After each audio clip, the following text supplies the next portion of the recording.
Sa ilalim ng Dagat Pasipiko sa Dakong Isabela, matatagpuan raw ang labi ng isang misteryosong barko. Isang barkong maaring nagbago ng kasaysayan ng bansa. Naglayag mula China noong 1972. Dala nito ang mahigit 1,000 armas para sa umuusbong na New People's Army. Ngunit nahuli ang barko, nagkaengkwentro, at ngayon ay nasa ilalim na ng dagat. Proclaimed martial law. Isa ito sa ginamit na dahilan ni dating Pangulong Ferdinand Marcos para itiklara ang martial law. Any threat against the seat of government and against the peace and order of our city. 40 taon na nakaraan, hahanapin namin ang barko. Ang MV Karagatan.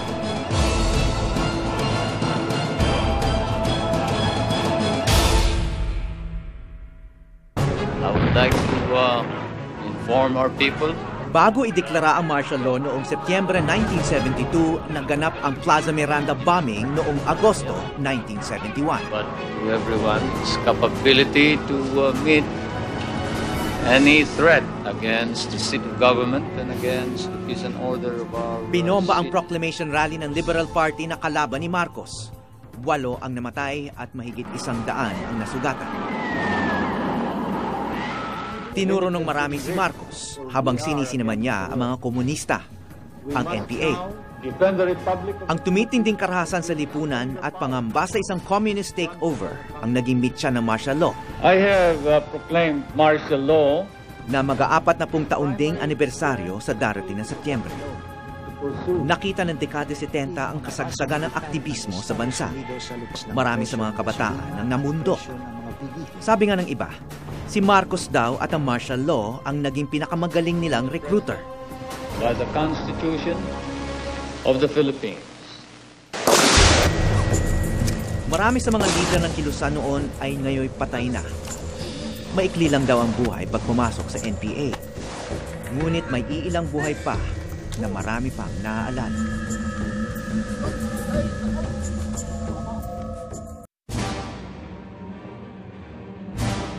Isa sa pinakasikat na recruit ng kabila ay dating honor student ng eksklusibong De La Salle High School. Anak ng dating doktor ng Philippine Army at graduate ng Philippine Military Academy, si Victor Corpus.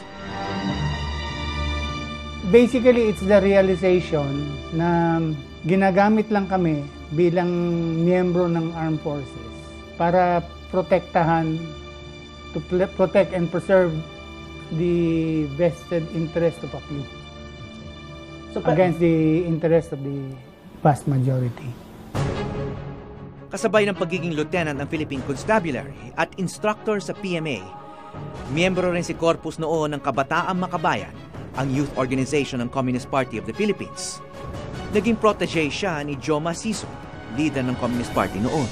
How did you get in touch with the other side? Kilala mo na sila noon pa kasi si Joma nagpunta sa PMA. So hinanap mo siya? Hindi. Nag-member kami ng Kabataang Makabayan at that time. Bilang isang officer?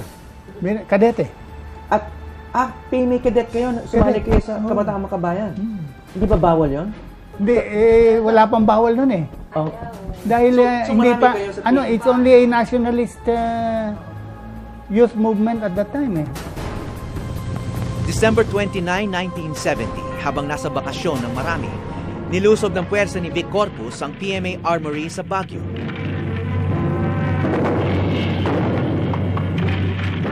Nilamas nila ang armas na militar at dinala sa kampo ng NPA sa Isabela. Simula noon, isa na siya sa pinaka-wanted na guerrilla noong dekada 70. May nagsasabi ngayon na hawak niya ang susi para maibunyag ang ilang hindi pa nalalamang bahagi ng ating kasaysayan.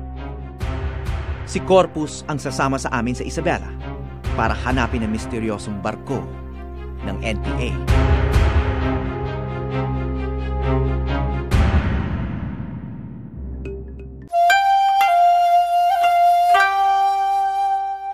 Taong 1971, isang grupo ng mga Pilipino ang pinadala sa China ng Communist Party of the Philippines o CPP.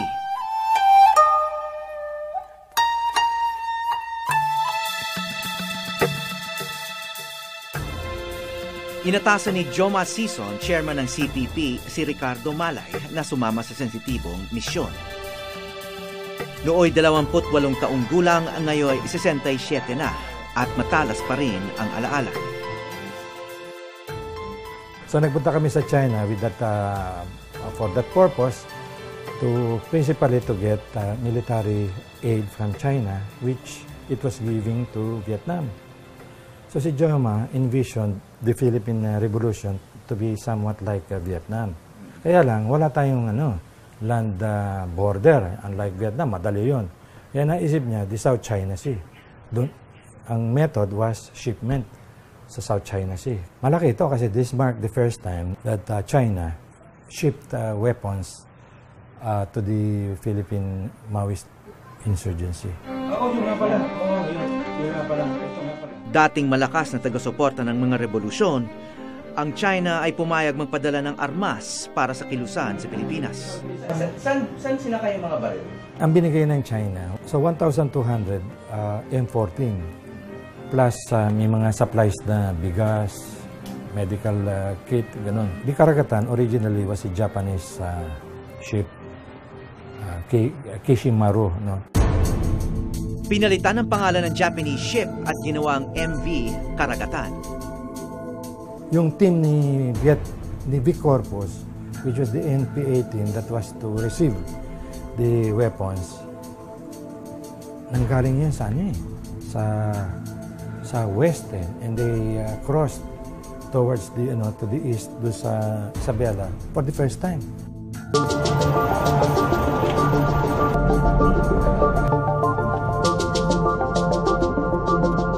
July 4, 1972 nang salubungin ni Vic Corpus at mga 20 NPA ang MV Karagatan. Sa isa sa pinakatago at pinakamalayong bahagi ng Isabela, ang Digoyo Point. Makalipas ang 40 taon, pumayag siyang sumama sa amin para balikan muli ang barko bago pa ito tuluyang mabura sa kasaysayan.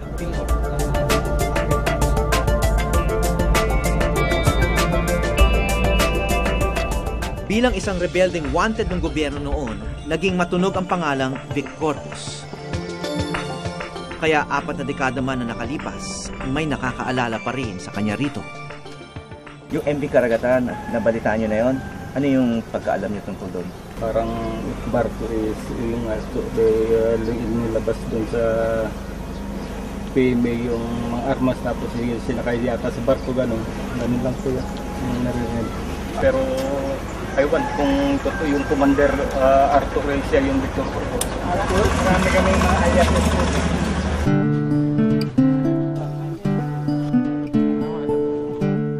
Mabilis kumalat ang balitang bumalik si Corpus at agad pinuntahan ni Mang Mario. Kayo po ba si Mr. Mario? Ako po. Naging dati niyang bangkero sa Digoyo Point. Paano mo sila nakilala? May kampo po ako doon sa Dibinisa. Ay doon na rin po sila tumira noon. Sa inyo? Oo. Sa may bahay nyo? Oo. Nabilanggo din ako sa Palanan, Sambuan. Bakit kayo nabilanggo? Pinaghilanaan po akong commander. Bakit? Ang ginahit po ni Sir Commander Mario. Pangalan ko Commander Mario. Mario. So akala na kayo si Victor Corpus? Yung pang hinanal nila sa akin sa Palanan. Anong pakiramdam nyo ngayon na nakita niyo siya pagkatapos ng 40 taon? Masaya po ako Akala, nung pong maparol kayo, binalak namin nung anak ko na sasalubong kami sa inyo. Kaya lang, napakaraming tao na sumalubong po sa inyo noon. Akala ko po, hindi na tayo magkikita.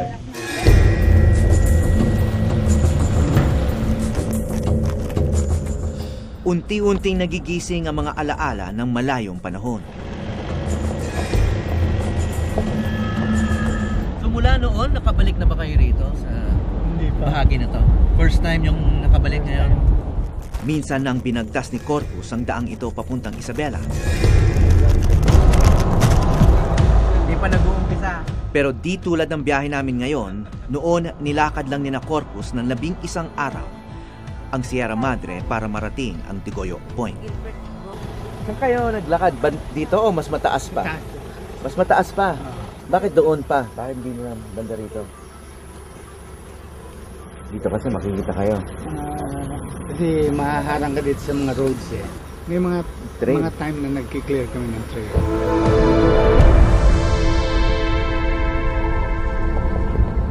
Ilang beses daw siya muntik nang mamatay. Marami namatay sa amin. Ako muntik na rin. 2 klase malaria yung tumama sa akin. Sa isang engkwentro, tinamaan siya ng shrapnel. Maaaring namatay na ako doon. Kung nawalan ako ng malay nung sumabog yung grenade launcher sa tabi ko. Yung tama ko dito, ngayon ko nararamdaman.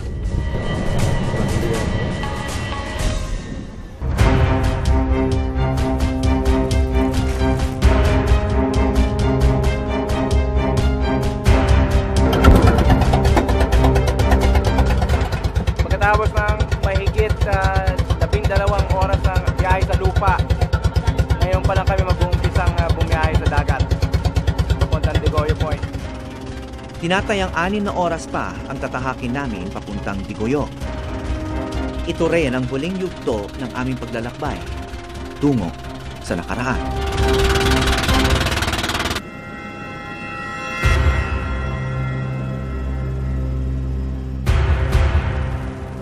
Siguro yun na yung pinaka-mahirap na experience na naranasan ko. Dahil yung pagpunta pa lang doon, I think 11 days or more than 20 days. Sa loob ng kagubatan ng Northern Sierra Madre, pinamunuan ni Vic Corpus ang isang grupo ng mga gerilya. Kasama magiging NPA Supremo na si Rolly Quintanar, sama-sama nilang hinarap ang banta ng sakit at gutom. There was a time na for 11 days wala kaming kinain kundi puro nyug, buko. Kasi wala nang iba eh. Yung basic mission ng karagatan is to bring arms and other weapons, yung rocket launchers, aside from the M14s, mga rocket launchers at saka communication equipment na galing China. So ano dapat ang nangyari? If all went according to plan, sinalubong yung karagatan, which was carrying the cargo, ita-transfer yon ng isang boat na sasalubong sa kanya. Nagkakaroon ng mid-water transfer. Tapos, dadali naman sa inland yon, sa shore.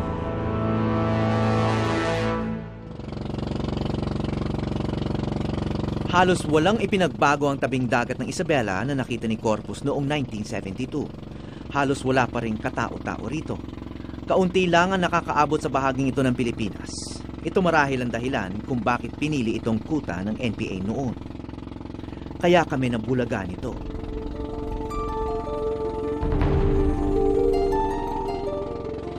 Nung huli kami pumunta rito, wilderness lahat ito. Walang kahit anong marka ng industriya o negosyo. Ngayon, sirang-sira na yung bundok na to. Ilang toneladang lupa ang hinahakot ng mga minero. Ito na kaya ang kinabukasan ng iba pang bahagi ng Isabela.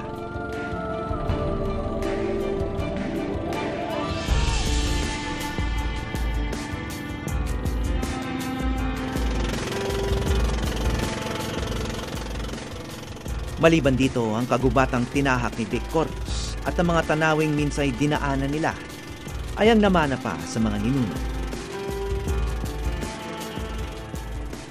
Sa wakas, nakarating din kami sa Digoyo Point sa Palanan, Isabela, kung saan daw lumubog ang barko ng Kilusan. Ayon sa aming bangkero, dito nga raw lumubog ang barko, pero wala na raw ito ngayon. Ano? Ibakal na po yun, binakal na. Binakal na yun? Oo, wala nang natira. Ewan ko po kung may natira pa. Dahil dumidilim na, so umaga na namin malalaman kung nandyan pa nga ba ang MV Karagatan.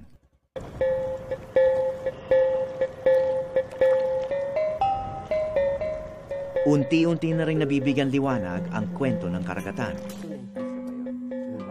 Ang isang piraso ng kwento, inilahad sa amin ni Muning, isang dumagat.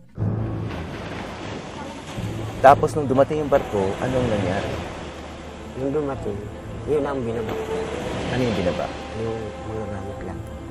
Tapos, Nilusog nila kami doon. sa loob mismo. Sa loob mismo. Anong pakiramdam nyo noon?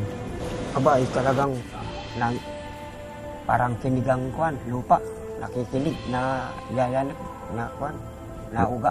Takot kami talaga, takasan kami sa gubat. Nagtatakbuhan kayo sa gubat? Takbuhan kami sa gubat. Okay, nabanggit nyo kanina si Corpus, no? Nais nyo bang makita siya ulit o makilala siya ulit? Ay kung makita ay maganda, makausap. Ay hindi na yata, hindi ko na alam kung patay na o buhay. Tagal na yun. At kung bigla niyo siyang nakita, magugulat ba kayo o matutuwa o ano, magiging reaction niyo? Masasaya. Hindi. Siyempre. Kita niyo yung mamang yan? Siya si Corpus.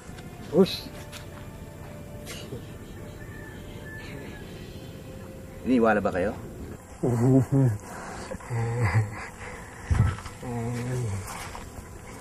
Kadensyo yun, hindi Ay, okay. Kadensyo. Sa awa ng Panginoon, nagkita muna tayo. Sa awa ng Diyos. Hindi ko akalain na tayo ay hindi na magkita. Nagmula man sa magkaibang mundo, pinagbuklod sina Vic at Muning ng iisang kaganapan noong 1972. Sila yung nag-guide sa amin.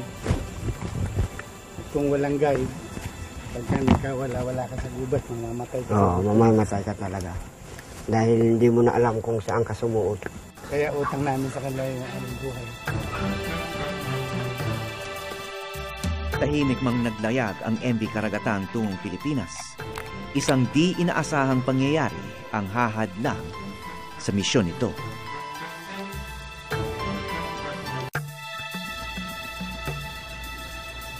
Sikreto dapat ang pagdating ng MV Karagatan noong July 1972. Karga ang mahigit 1,000 baril para sa New People's Army. When they reached the area, mali-mali ng information. Sabi ni Joma, uninhabited pala yun. May mga dumagat doon, may mga katutubo doon. Unang-una dapat walang makakita doon. Kasi dapat done in secrecy yan. Nagkataong naispata ng barko ng isang eroplano ng logging company. Unang rumisponde ang grupo ni Edgar Aglipay, female graduate na nooy 22 anyos pala at intelligence officer ng Isabela Provincial Command ng Police Constabulary. Paano yun nabalitaan itong MV Karagatan? Ang nagbigay ng impormasyon ay isang may-ari ng eroplano na nagpunta doon, nakita niya yung MV Karagatan ay nagbababa sila ng arms.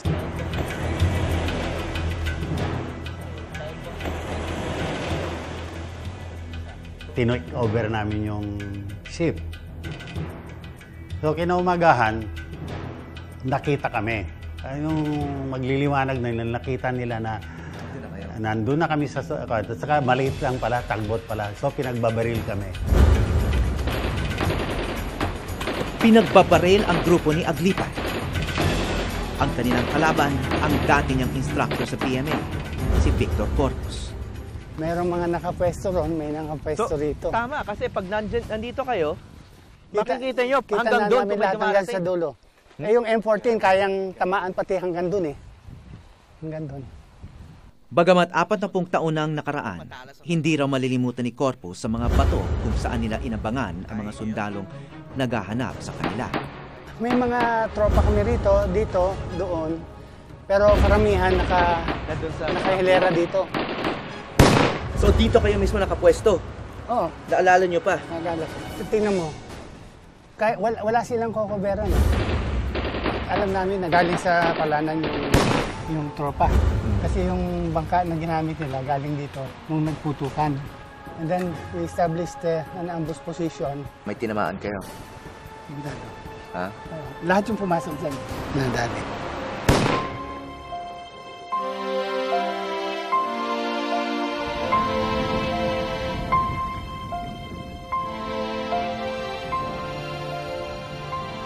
Kahit minsan noong 1972, hindi niya nalapitan ang MV Karagatan. Hindi nga siya nakalangoy sa dagat sa buong panahon niya rito. Sabi ng ibang mga residente roon, wala na raw ang barko, binakal na ang lahat. Sinwerte kami at kalmado ang dagat Pasipiko. Mataas ang araw, malinaw ang tubig.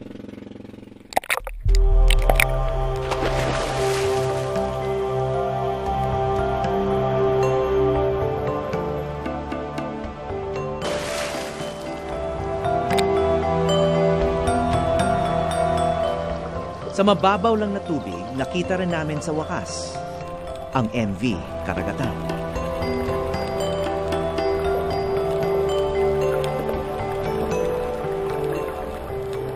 Because of our trip, nung ko lang nalapitan ng malapitan yung MV Karagatan.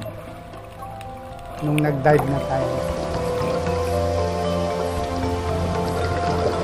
Nandun yung bumalik yung mga alaala ng nakaraan.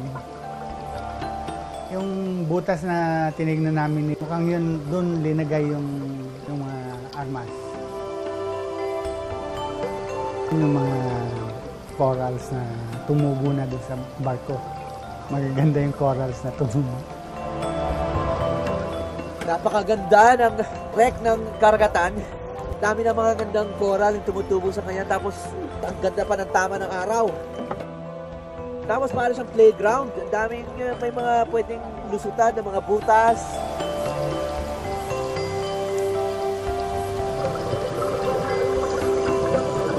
Sa huli sa mahigit 1,000 baril na karga ng MV Karagatan, mga 200 lang daw ang nadala ng mga gerilya sa mga kampo ng NPA.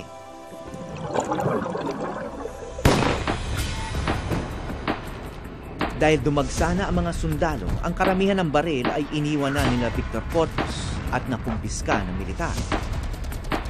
Kaya maaring sabihing isa ito sa kauna-unahang tagumpay ng militar laban sa NPA. The significance of that incident, kung hindi nasugpo yun, siguro mas marami tayong problema ngayon sa insurgency, or kung nagtagumpay sila ay iba ng klaseng gobyerno tayo, di ba? Kung naging matagumpay itong misyon ng MV Karagatan at nakuha nyo lahat ng mga barel na ibinaba dyan at dumami yung mga NPA na may mga barel, no? Ano kaya ang nangyari nun? Palagay ko na bago ang kasaysayan ng Pilipinas. Sa kabila ng naudlot na misyon ng MV Karagatan, kasama ito sa mas malawak na plano ng mga komunista na udyukin si Marcos na maging mas marahas at dumami ang katulad ni Victor Corpus, mga nasyonalistang sasali sa NPA. Ayon sa librong The Red Revolution ni Greg Jones, kasama sa plano ng mga komunista noon ang pambobomba ng Plaza Miranda at marami pang target. Proclaimed martial law. Kaya noong Setyembre 1972, binaba na nga ni Marcos ang kamay na bakal ng pamahalaan. Nasa martial law proclamation pa nga ang tungkol sa MV Karagatan.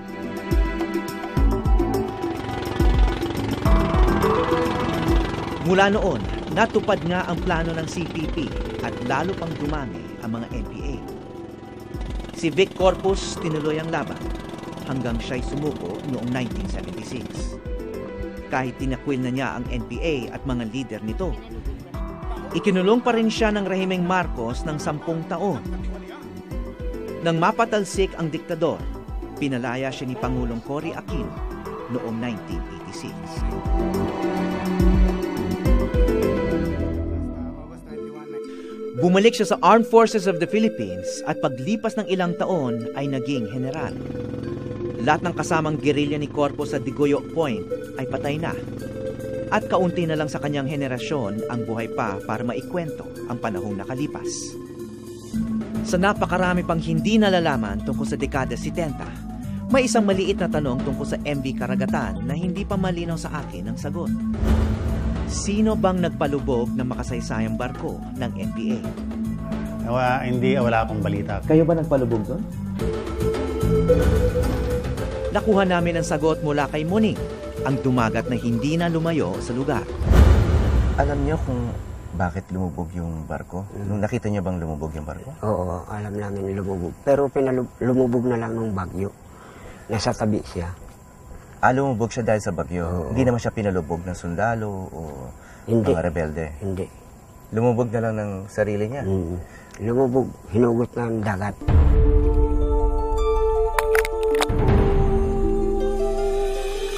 Bagamat nasa ilalim na ng dagat, ito'y isa ring monumento sa napakaraming kabataang Pilipinong nagbuwis ng buhay upang baguhin ang lipunan. Lumubog man ang pangarap ng isang henerasyon. Uusbong ulit ito. Mula sa Digoyo Point, Isabela, ako po si Howie Severino at ito ang Eyewitness.